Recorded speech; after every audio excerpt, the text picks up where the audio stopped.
The Black Ice Chronicles Massive. This is Crazy D. I just finished my morning run. It's fall in Las Vegas, so in the mornings it's a little chilly. So of course I got my knit cap, of course my sunglasses for the sun, and I have my gloves. And now I'm wearing, instead of shorts, long pants. Yeah, long workout pants. You know, soon I'll be seeing people with gloves and hats and that. Because monkey see what human do, monkey wanna do. So we'll just say that. What do I want to speak on today? I remember vividly as a kid, as a young person, walking into corner stores that at that time were owned by Jewish people. And what did I see in those stores? I saw 4 or 5 cash registers, lanes, just like what you see in the major grocery stores today, and they had everything that a community would need. They had fresh meat, fresh fish, they had the aisles with the chips, the aisles with the candy, the aisles, and it goes on, toiletries, cleaning items, all that. They had all of that in the corner stores. I remember that vividly. Then the Jewish grocer moved up into turning what he or she were doing into major chains. And then the Arabs moved in. And what did we see at the corner store? Something less than a bodega. Outdated meat. Not aisles, not register aisles, but one register. Bulletproof glass. It limited down from having items of multiple various food items in the food groups necessary to keep you nourished and healthy, down to sugary foods, Roman noodles, just items like that. Plenty of toilet paper though. But after that, what happened though? What happened? Then the Koreans and the Vietnamese came in. Hair products, all that. So let's rewind back before I was born. And let's look at integration. Martin Luther King, I Have a Dream speech.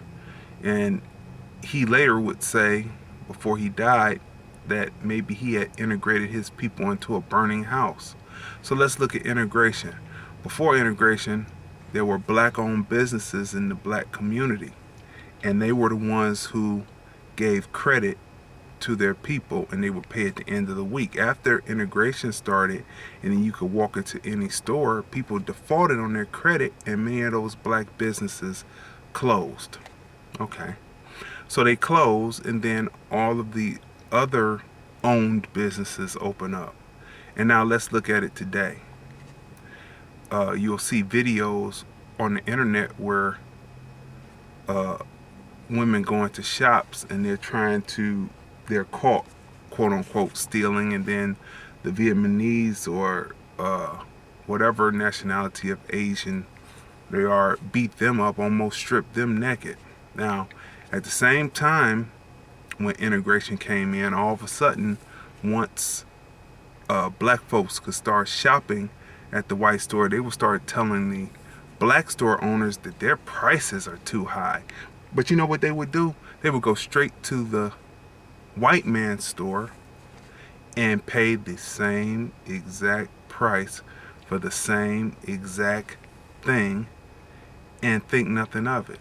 So that mentality of saying that the prices were too high then turned into, now look who owns the businesses in the neighborhood. Look how they disrespect you, how they don't put any money into the neighborhoods, and you still go there and you spend your money with them just like that, and they give you an inferior product to eat because they look at you and say, how inferior are those people who would shun their own people who were trying to bring quality items into the neighborhood? How inferior are they? And this is what we're dealing with today. So I just wanted to give you a little bit of that. Go research that and research it, put it all together, and figure it out for yourselves. I don't give you everything because I want you to go out and actually research what I say. See if it's not true. See if we don't have to take responsibility for what we do.